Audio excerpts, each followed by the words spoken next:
The story of Huckleberry. Over 168 years ago, there lived a curious person named Old Riddler. His real name was unknown to the people in the part of the country where he lived, but this made no difference, for the name given to him was probably just as good as his own. Indeed, I am quite sure that it was better, for it meant something, and very few people have names that mean anything. He was called Old Riddler for two reasons. In the first place, he was an elderly man. Secondly, he was the greatest fellow to ask riddles that you ever heard of, so this name fit him very well. Old Riddler had some very peculiar characteristics. Among others, he was a gnome, living underground for the greater part of his time. He had ample opportunities of working out curious and artful riddles, which he used to try on his fellow gnomes, and if they liked them, he would go above ground and tell them to the country people, who sometimes guessed them, but not often. The fact is that those persons who wished to be on good terms with the old gnome never guessed his riddles. They knew that they would please him better by giving up. He took such a pleasure in telling the answers to his riddles that no truly kind-hearted person would deprive him of it by trying to solve them. You see, as Old Riddler used to say when talked to on the subject, if I take all the trouble to make up these riddles, it's no more than fair that I should be allowed to give the answers. So the old gnome, who was not much higher than a 2-year-old child, though he had quite a large head and face, was very much encouraged by the way people treated him. And when a person happened to be very kind and appreciative and gave a good deal of attention to one of his riddles, that person would be pretty sure, before long, to feel glad that they had met Old Riddler. There were thousands of ways in which the gnomes could benefit the country folks, especially those who had little farms or gardens. Sometimes Old Riddler, who was a person of great influence in his tribe, would take a company of gnomes under the gardens of someone to whom he wished to do a favor, and they would put their little hands up through the earth and pull down all the weeds, root first, so that when the owner went out in the morning, he would find his garden as clear of weeds as the bottom of a dinner plate. Now, of course, anyone who has habits of this kind must eventually become a general favorite, and this was the case with the Old Riddler. One day he made up a splendid riddle, and after he had told it to all the gnomes, he hurried up to tell it to some human person. He was in such haste that he actually forgot his hat, although it was late in the fall, and he wore his cloak.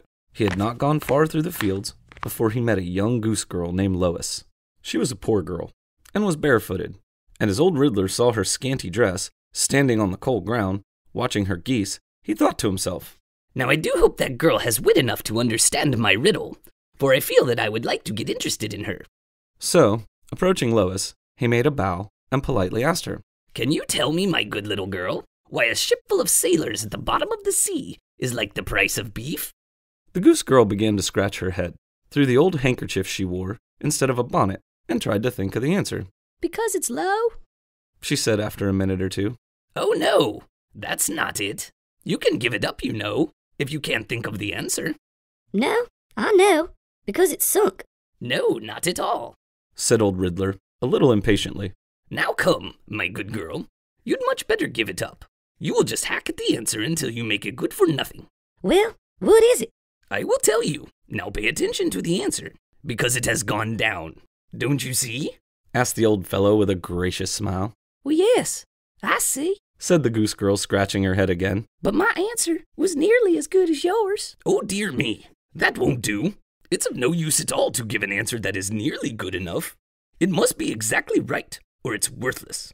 I'm afraid, young girl, that you don't care much for riddles. Yes, I do. I make 'em. Make them? Exclaimed Old Riddler in great surprise. Yes, I'm out here all day with these geese, not having anything else to do, and so I make riddles. Do you want to hear one of them? Yes, I would like it very much indeed. Well, then here's one. If the roots of houses were flat instead of slanting, why would the rain be like a chained dog? I give up. Because it couldn't run off. Very good, very good. Why, that's nearly as good as some of mine. And now, my young friend, don't you feel pleased to have me give up that riddle and let you tell me the answer? Straight and true, just as you knew it ought to be. Oh, yes. Well then, remember this.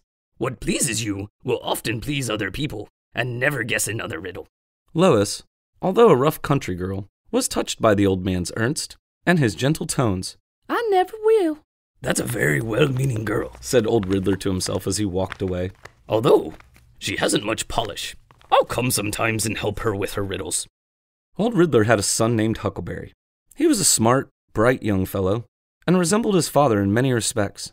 When he went home, the old gnome told his son about Lois, and tried to impress on his mind the same lesson he had taught the young girl. Huckleberry was a very good little chap, but he was quick-witted and rather forward, and often made his father very angry by guessing his riddles, and so he needed a good deal of parental counsel. Nearly all that night, Huckleberry thought about what his father had told him, but not at all as the old Riddler intended he should. What a fine thing it must be, said Huckleberry to himself, to go out into the world and teach people things. I'm going to try it myself. So the next day, he started off on his mission. The first person he saw was a very small girl playing under an oak tree. When the small girl saw the young gnome, she was frightened and drew back, standing up as close against the tree as she could get. But up stepped Master Huckleberry, with all the airs and graces he could command. Can you tell me, my little miss, why an elephant with a glass globe of goldfish tied to his tail is like a monkey with one pink eye and one of blue? No, I don't know. Go away. Oh, perhaps that's too hard for you. I know some nice little ones, in words of one syllable. Why is a red man with a green hat like a good boy who has a large duck in a small pond? Go away. I came here to pick flowers. I don't know riddles. Perhaps that one was too easy. I have all sorts. Here is one with longer words, divided into syllables. I'll say it slowly for you. What is the difference between a magnanimous shipmate and the topmost leaflet on your grandmother's barberry bush? I haven't got any grandmother. Oh well, any grandmother will do. I can't guess it, said the small girl, who was now beginning to lose her fear of the funny little fellow. I never guessed any riddles. I'm not old enough. Very well, then I tell you what I'll do. Let's sit down here under the tree, and I'll tell you one of my father's riddles, and give you the answer. His riddles are better than mine, because none of mine have any answers. I don't put answers to them, for I can never think of any good ones. I met a boy once, and told him a lot of my riddles, and he learned them, and went about asking people to guess them, and when the people gave them up, he couldn't tell them the answers, because there were none, and that made everybody mad. He told one of the riddles to his grandmother. I think it was the one about the pink-eyed monkey and the wagon load of beans. No, the elephant and the goldfish was the other part of the pink-eyed monkey one.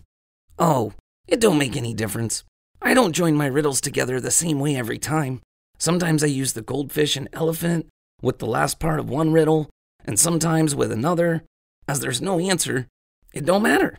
I begin a good many of my best riddles with the elephant, for it makes a fine opening. But, as I was going to tell you, this boy told one of my riddles to his grandmother, and she liked it very much.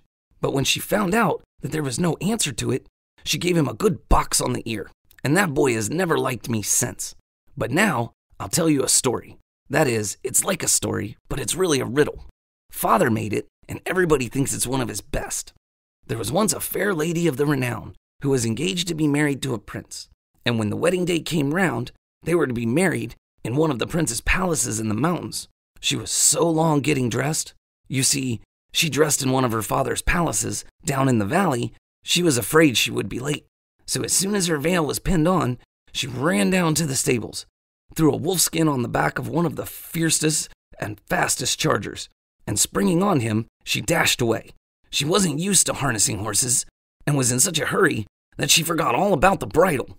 And so, as she was dashing away, she found she couldn't steer the animal, and he didn't go anywhere near the prince's palace, but galloped on and on and on, every minute taking her farther and farther away from where she wanted to go. She couldn't turn the charger, and she couldn't stop him. Though she tore off pieces of her veil and tried to put them around his nose, but it was no good. So when the wedding party had waited and waited and waited, the prince got angry and married another lady, and nobody knows where the fair lady of renown went to. Although, there are some people who say that she's a galloping yet and trying to get her veil around the charger's nose. Now, why was it that the fair lady of renown never married? Answer: because she had no bridle.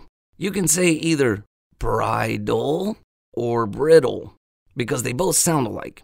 And if she had either one of them, she would have been married. This is a pretty long riddle, but it's easier than mine because it's all fixed up right, with the answer to it and everything. You like it better than mine, don't you?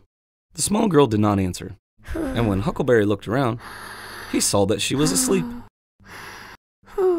Poor little thing, said Huckleberry softly to himself. I guess I gave her a little too much riddle to begin with. Her mind isn't formed enough yet, but it's pretty hard on me. I wanted to teach somebody something, and here she's gone to sleep. I wish I could find that goose girl. If Father could teach her something, I'm sure I could.